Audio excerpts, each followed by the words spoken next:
Après leur claque reçue au Parc des Princes, les Bastiais veulent réagir au stade Furiani, leur enceinte dans laquelle ils sont invaincus depuis 7 rencontres de Ligue 1. En face, Nice sort d'un beau succès à l'Alliance Riviera face à Marseille. C'est une rencontre où les hommes de Claude Puel veulent prendre des points pour rester en haut du classement. Mais les premiers à se montrer en action seront bien les Bastiais avec ce décalage pour Krasic.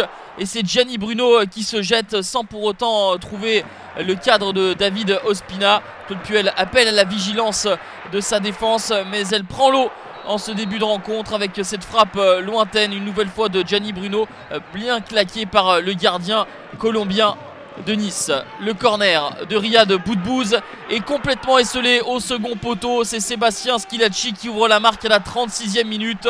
Toto Schillaci qui n'avait plus marqué en Ligue 1 depuis le 16 février 2007. C'était lorsqu'il portait les couleurs de l'OL. En tout cas, il permet à Bastia de valider sa très bonne entame de match et sa très bonne première période.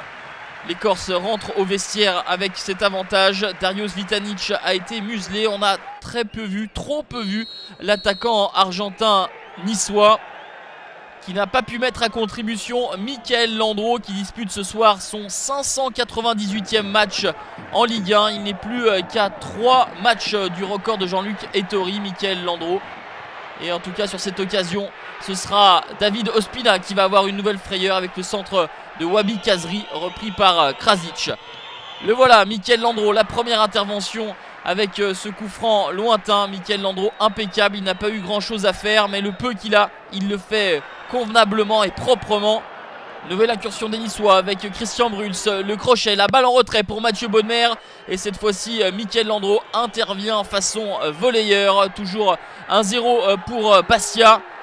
Et un fait de jeu important avec ce carton rouge adressé à Gianni Bruno avec cette semelle beaucoup trop dangereuse à l'encontre de Nemanja Pejsinovic. Nice va avoir des occasions forcément en supériorité numérique, mais Michael Landreau veille sur Valentin Esric. Et Michael Landreau une nouvelle fois décisif sur cette tentative de Jérémy Pied.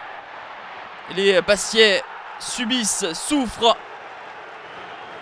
mais les Bastiais vont tenir le score. D'autant plus que les Niçois vont également terminer à 10 avec ce deuxième carton jaune pour Maman Traoré. La faute sur Ilan et la première était sur Romaric. Bastia s'impose 1-0. Cela suffit au bonheur de Frédéric Hans et de ses hommes pour remonter à la 11e place. Quant aux Niçois avec ce revers, il rate le coche pour monter en haut du classement.